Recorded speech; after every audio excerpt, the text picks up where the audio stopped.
7 জন শিক্ষক 8 জন পরীক্ষার্থী, কিন্তু পাশ করেনি একজনও। বলছিলাম পিরোজপুর সদর উপজেলার পোরগোলা মাধ্যমিক বিদ্যালয়ের কথা। এবার বিদ্যালয়টিতে এসএসসি পরীক্ষার্থী 8 জনের মধ্যে কেউই পাশ করেনি, অথচ এ বিদ্যালয়ের শিক্ষক 7 জন। এতে শিক্ষক, শিক্ষার্থী ও অভিভাবকদের দেখা দিয়েছে হতাশা। বিদ্যালয় সূত্রে জানা গেছে, এবছর মানবিক বিভাগ থেকে 7 জন নিয়মিত শিক্ষার্থী এবং 1 জন অনিয়মিত শিক্ষার্থী এসএসসি পরীক্ষায় অংশ নেয়। ফল প্রকাশের পর দেখা যায় তাদের একজনও পাশ করতে পারেননি। ফলে বিদ্যালয়টির পাশে হার দাঁড়িয়েছে 0%। এদিকে মাত্র 8 জন শিক্ষার্থী এসএসসি পরীক্ষার জন্য প্রস্তুত করার সুযোগ থাকার পরও সবাই অকৃতকার্য হওয়ায় বিদ্যালয়ের একাডেমিক কার্যক্রমের মান নিয়ে নতুন করে আলোচনা শুরু হয়েছে।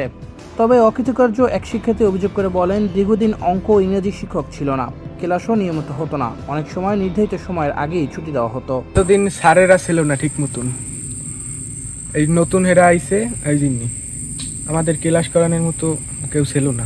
অঙ্ক আর ইংলিশের টিচার ছিল না। এদিকে অভিভাবক বাসুদেব বলেন, আমরা সন্তানদের জন্য প্রাইভেট পড়িয়েছি, কিন্তু বিদ্যালয়ে নিয়মিত ক্লাস হয়নি। কোনোদিন 10টায় গিয়ে 11টায় ছুটি হয়ে গেছে, আবার শিক্ষক না থাকায় শিক্ষার্থীরাও চলে এসেছে।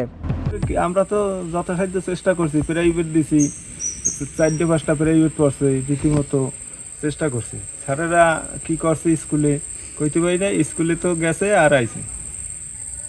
স্কুল তো টাইম মতো আপনার 4টে তামত হয় নাই আর 3টে তামত হয় নাই। কোনো সময় 10টায় গেছে, 11টায় বাড়ি, কোনো সময় স্যারেরা নাই, চলে গিয়েছে।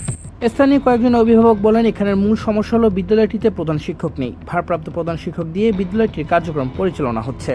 পাশাপাশি বিদ্যালয়টিতে কমিটিও নেই। স্কুল সাধারণত 4টা পর্যন্ত চলার কথা, কিন্তু অনেক সময় এর আগেই ছুটি হয়ে যায়। ফলে স্কুল কেন বন্ধ হচ্ছে, কেন শিক্ষার্থীরা পাশ করছে না, এগুলো জিজ্ঞেস করার মতো কেউই নেই। এর আগে কিন্তু শিক্ষক কম ছিল, কিন্তু এখন শিক্ষক আগের চেয়ে 4 জন বেশি, কিন্তু এই ফেল করছে। এটা আসলে এলাকার জন্যই খারাপ। মেইন সমস্যা হলো হেডমাস্টার নেই। আর এই স্কুল যে বন্ধের কথা বলছেন না, ওটা হলো সাধারণত এই টাইমই ছুটি হয়, 2টার পরে আর স্কুল চলে না। আর এই মেইন হলো কমিটি নাই। এই যে কেউ জিজ্ঞাসা করবে যে এই স্কুল বন্ধ করো কেন, পাস করে না কেন, এর প্রতিবাদ করার মতো কোনো লোক নেই। বিষয়টা হলো, এই স্কুলের ছাত্রছাত্রীর সংখ্যা কমে যাওয়ার কারণে আমার মনে হয় শিক্ষকরা যখন আর কি ছাত্রছাত্রীদের পড়াইতে গেলে সামনে ছাত্রছাত্রী যদি যদি না থাকে, তাহলে তাদের প্রতি ওই মানে মনোযোগটা আমার মনে হয় খুব কম থাকে। যে কারণে হয়তো এমন ঘটনা ঘটতে পারে। এই যে একটা স্কুলে সবাই যে ফেল করছে, এই ফেল করার কারণ এটাই হতে পারে যে হয়তো শিক্ষকরা ওই ছাত্রছাত্রী ঠিকমতো স্কুলে আসে না। তবে ভারপ্রাপ্ত প্রধান শিক্ষক তাসলিম আক্তার বলেন, একসময় মাত্র 3 জন শিক্ষক ছিল। অঙ্ক ইংরেজির শিক্ষক না থাকায় ঠিকমতো ক্লাস হয়নি, পরে শিক্ষক পাওয়া গেছে। এখন 7 জন শিক্ষক আছেন। প্রায় 1 বছর শিক্ষক সংকট ছিল, পাশাপাশি শিক্ষার্থীরাও নিয়মিত ক্লাস করেনি।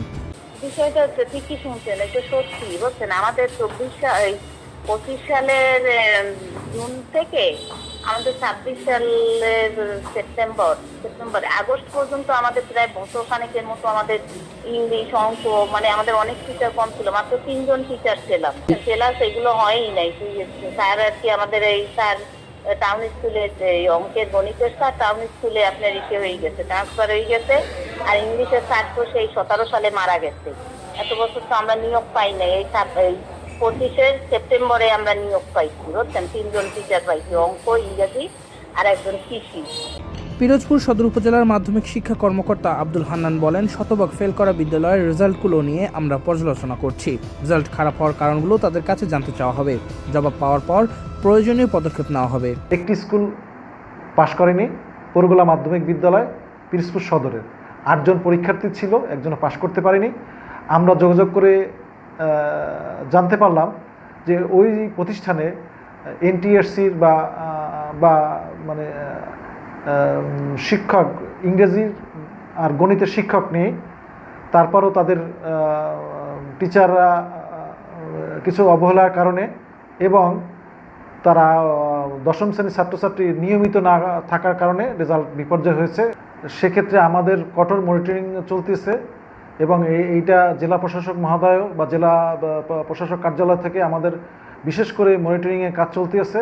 আমরা সর্বোচ্চ চেষ্টা করতেছি